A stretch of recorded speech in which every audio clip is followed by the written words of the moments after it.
He is a cannabis wizard who does his damnedest to complete the work of the merry pranksters and the brotherhood of eternal love. That's right. He loves to trap and loves to snap, and is a current Emerald Cup flower judge along myself, who is hawking the plains of the harsh outdoors right now. And hopefully, pretty soon, in another few days, we'll be done with all the outdoors and we'll be onto the indoors where there's a whole bunch of plethora of goodness. That's right. It is Mathieu St. Germain. Thanks, Jason. Thanks, all. Yesterday, former President Donald Trump was indicted for. Oh, wait, no, that's not my story. Sorry, you guys. Sorry, that wasn't my story. Ohio law The enforcement. indictment was written in color crayon. You realize that, right? Whoa, all of a sudden you're echoing, Jason. Was that God? Ohio law enforcement is suing Afroman for use of security footage online. Afroman's home was raided by police last year, and now he's being sued for the likeness of the law enforcement officers in photos and videos shared on social media channels. What weenies. In September 2022, Afroman's home residence in Ohio, was raided by local law enforcement. While Afroman wasn't home, he was out smoking weed at the park. His private security camera system recorded them searching his property as they rifled through his clothes and other belongings looking for drugs and other illegal paraphernalia. Afroman posted videos of these law enforcement officers on his social media channels with commentary making fun of them as he searched his house. He even made two music videos using the footage entitled Lemon Pound Cake and Will You Help Me Repair My Door? Now, 7 Adams County Sheriff's Department officers are suing him because of his use of the footage without their consent.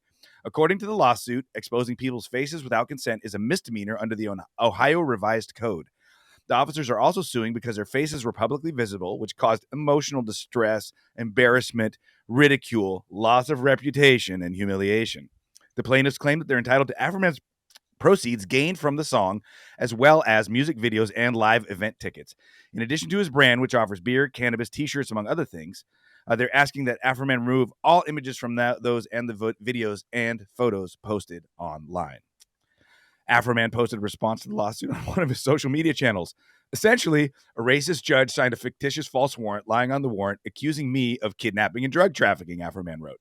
The warrant put the Adams County Sheriff in a position to attempt to kill me. After the Adams County Sheriff burglarized, vandalized, and destroyed my property, they became thieves and stole my money. After they stole my money, they became criminals. After they became criminals, they lost their right to privacy. Afroman's attorney, Anna Castellini, also issued a statement about their next move. We are waiting for the public records request from the Adams County we still have not received. We are planning to countersue for the unlawful raid, money being stolen, and for the undeniable damage. Sounds like they broke down his front door. Law enforcement obtained a search warrant to search his home in August 2022 with a probable cause that they would find drugs, drug paraphernalia. The only items that were allegedly seized were a vape pen, a few roaches, and thousands of dollars in cash. Ultimately, they found no evidence of drugs or paraphernalia other than those roaches. No charges were filed. The law enforcement officers claim they become the subject of ridicule by Afroman fans, which has made it more dangerous for them to continue working. And they've received death threats by anonymous members of the public who've seen some of the defendants' above described postings. The lawsuit claims that defendants' actions were willful, wanton, malicious, and done with conscious or reckless disregard for the rights of these poor cops. In Afroman's most recent TikTok post, he points out how Adams County is home to meth labs, but they chose to raid his home instead. In December 2022, Afroman announced that he's running for president in 24. My fellow Americans, there comes a time in the course of human events when change must be effected, Afroman wrote on Instagram. That time is now. Americans are suffering and the status quo is no longer acceptable. Inflation is out of control. The economy is in shambles. The housing market is staggering. Politicians are corrupt. Bad apples are allowed to remain in law enforcement amongst our noble and brave officers. The self-described cannabis commander-in-chief and pothead of state claims he would tackle cannabis reform and criminal justice reform, among other top priority issues. Afroman has always been positive and amazing and created a ton of music and great vibes. I would totally vote for him for president. This is Mathieu St. Germain on a great Friday for the High at 9 News. What do you guys got to say for this one?